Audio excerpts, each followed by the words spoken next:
రాజకీయ పార్టీలు రైతన్నలతో గేమ్స్ ఆడుతున్నాయి. రాజకీయ పార్టీలకు తోడు ఎన్నికల సంఘం సైతం డబుల్ గేమ్ ఆడుతున్నట్లుగా ఉంది. అసెంబ్లీ ఎన్నికల సమయంలో రైతు బంధు పథకం అమలు ఆపాలని కొన్ని రాజకీయ పార్టీలు డిమాండ్ చేశాయి.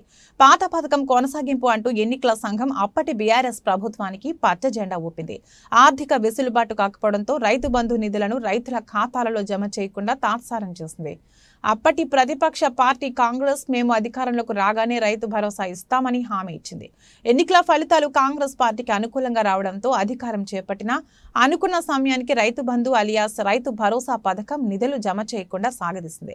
5 ఎకరాల వరకు నిధులు మంజూరు చేసిన కాంగ్రెస్ ప్రభుత్వం ఆ పై ఎకరాల విషయాన్ని నాంచుతూ వచ్చింది.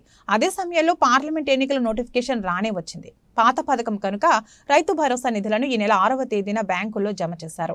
5వ తేదీన ముఖ్యమంత్రి రేవంత్ రెడ్డి కొత్తగూడెం ఎన్నికల సభలో 9వ తేదీలోగా రైతుల ఖాతాలలో నిధులు జమ చేస్తామని చెప్పిన 24 గంటల్లో ముందస్తుగా నిధులు మంజూరు చేశారు. రైతు భరోసా నిధుల మంజూరును ఆపివేయాలని వచ్చిన ఫిర్యాదు మేరకు ఎన్నికల సంఘం ఆ పథకం నిలిపివేయాలని ప్రభుత్వాన్ని ఆదేశించింది.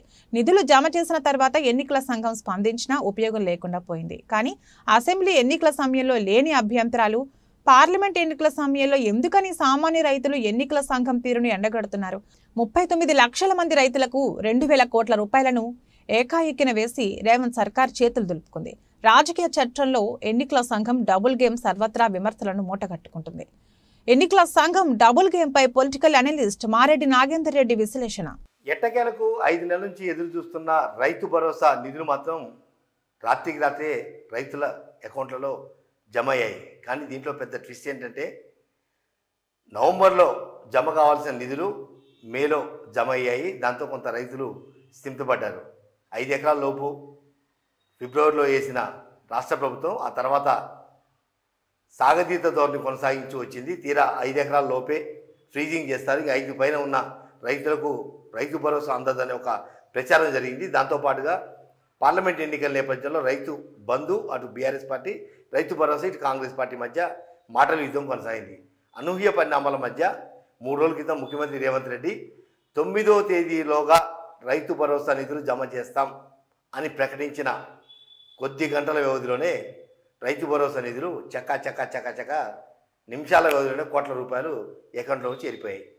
ఆ తర్వాత జరుగుతున్న పరిణామాలు చూస్తే నిజంగా నత్తకు నడక నేర్పుతున్నామా అనే ఒక మీమాంస కొనసాగుతుంది. ఎందుకంటే ఎన్నికల సంఘం నిబంధనలకు విరుద్ధంగా రైతు భరోసా నిధులు విడుదల చేయొద్దంటూ తాజాగా ఆదేశాలు జారీ చేయడం ఓ చర్చకు దారితీసింది. ఎందుకంటే 9వ తేదీన రైతు భరోసా నిధులు జమ చేస్తామని సభలో ప్రకటించిన ముఖ్యమంత్రి రేవంత్ రెడ్డి ప్రకటనని వెంటనే నిరోధించాల్సిన ఎన్నికల సంఘం కొంత ఆలస్యంగా స్పందించి రైతు భరోసా నిధులు మీద వచ్చిన ఫిర్యాదుని బేస్ చేసుకొని నిధులు విడుదల చేయకూడదని చెప్పి ఒక ఆదేశాలు జారీ చేసింది. కానీ అప్పటికే జరగాల్సిన నిధులన్నీ జమ అయిపోయాయి. ఇప్పుడు ఎన్నికల సంఘం ఏం చేస్తుందనేది కూడా ఒక చర్చ కొనసాగుతుంది.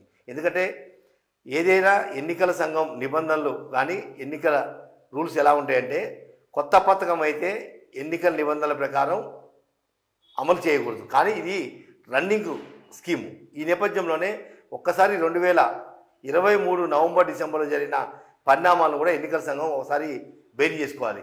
2023 నవంబర్లో రైతు బంధు నిధులు ఇస్తామని బీఆర్ఎస్ పార్టీ ఇవ్వద్దని చెప్పి కొన్ని పార్టీలు ఆరోపణలు ప్రత్యారోపణలు చేస్తున్నాయి. ఈ నేపథ్యంలోనే రైతు బంధు పాత పథకం కాబట్టి నిధులు ఇవ్వడానికి ఎలాంటి అభ్యంతరాలు లేవు అని స్పష్టం చేసిన ఎన్నికల సంఘం ఇప్పుడు మళ్ళీ కొత్తగా ఆదేశాలు ఎందుకు జారీ చేసినది కూడా ఒక చర్చ కొనసాగుతుంది. ఎందుకంటే 2024లో జనవరి నుంచి అరెకరం, ఎకరం, గుంట, 2 గుంటల నుంచి 5 ఎకరాల దాకా కంటిన్యూస్ నిధులు జమ చేసుకుంటూ రాష్ట్ర ప్రభుత్వం వచ్చింది.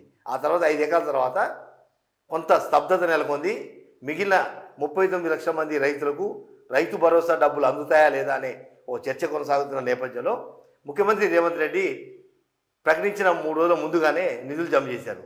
అంటే అది ప్రీ ప్లాన్ అయినా కాకపోయినా రన్నింగ్ స్కీమ్కి 2023లో లేని అభ్యంతరం 2024 పార్లమెంట్ ఎన్నికల్లో ఎందుకు వచ్చింది అనేది కూడా ఒక్కసారి ఎన్నికల సంఘం రివ్యూ చేసుకోవాల్సిన పరిస్థితి నెలకొంది. ఎందుకంటే సామాన్యులు ప్రశ్నించే పరిస్థితి ఉంది కాబట్టి ఆ రోజు ఒక రూలు, ఈరోజు కొత్త రూల్ ఏంటి అంటే ఆ రోజు రాని నిబంధన ఈరోజు ఎందుకు కొత్తగా నిబంధన వచ్చింది అనేది కూడా సామాన్య రైతులు అడుగుతున్న ప్రశ్న. ఇప్పటికైనా ఎన్నికల సంఘం ఒక పద్ధతిగా నిక్కచ్చిగా వ్యవహరించాలి తప్ప ఎవరో ఫిర్యాదు చేశారనగానే ఆ స్కీమ్ని నిలుపుదల చేయడం, లేదా ఎవరో ఏదో చెప్పగానే ఆ స్కీమ్ని కంటిన్యూ చేయడం అనేది ఒక దుందుడుకు, లేదంటే డ్యూయల్ రోల్, ద్విపాత్రాభినయం ఏం చేస్తుంది ఎన్నికల సంఘం అనేది కూడా ఒక చర్చ వస్తుంది.